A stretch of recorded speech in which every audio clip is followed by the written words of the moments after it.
نہایت اختصار کے ساتھ ادا کرتے، یہاں تک کہ حضرت عائشہ صدیقہ رضی اللہ تعالی عنہ کا بیان ہے کہ مجھے بعض اوقات یہ خیال ہوتا کہ آپ صلی اللہ علیہ وآلہ وسلم نے سورہ فاتحہ پڑھی یا نہیں، لیکن فرض کی 2 رکعتوں میں عموماً طویل صورتیں پڑھتے۔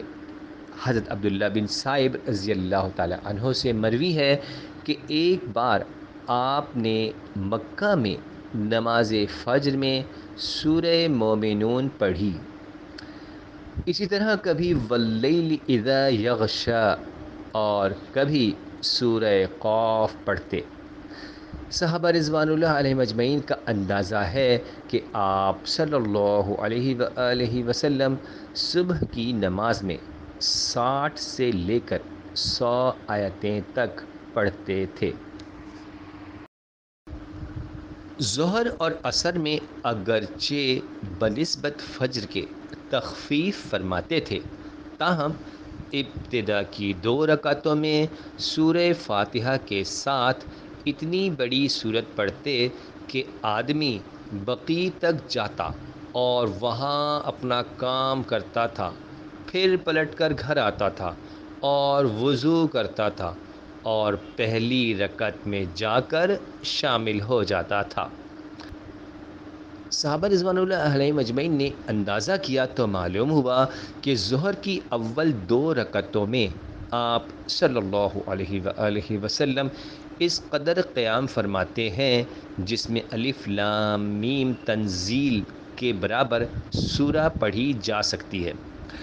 اخیر کی 2 رکعتوں میں یہ نصف مقدار رہ جاتی تھی۔ حضرت ابو سعید خدری رضی اللہ تعالی عنہ سے روایت ہے کہ حضرت صلی اللہ علیہ وآلہ وسلم ظہر کی پہلی رکعت میں 30 آیتوں کے برابر اور دوسری رکعت میں 15 آیتوں کے یا اس کے نصف کے برابر اور عصر میں 15 آیتوں کے برابر پڑھا کرتے تھے۔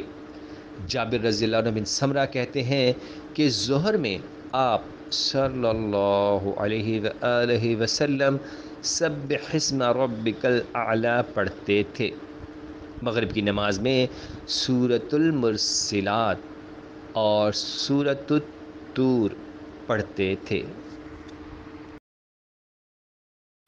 عشاء کی نماز میں والتین والزیتون اور اسی کے برابر کی صورتیں پڑھتے تھے۔ تہجد کی نماز میں بڑی بڑی صورتیں پڑھتے تھے، مثلاً سورہ بقرہ، سورہ آل عمران اور نساء۔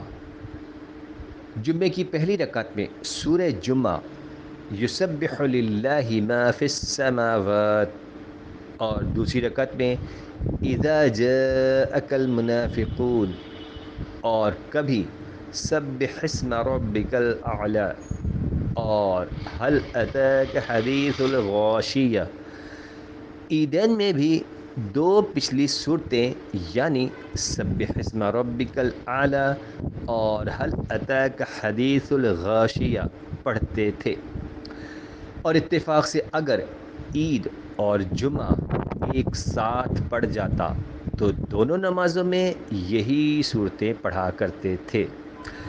جمعے کے دن کی نماز صبح میں الف لام میم تنزیل اور هل اتى علی الانسان حین من الدہر پڑھنے کا معمول تھا۔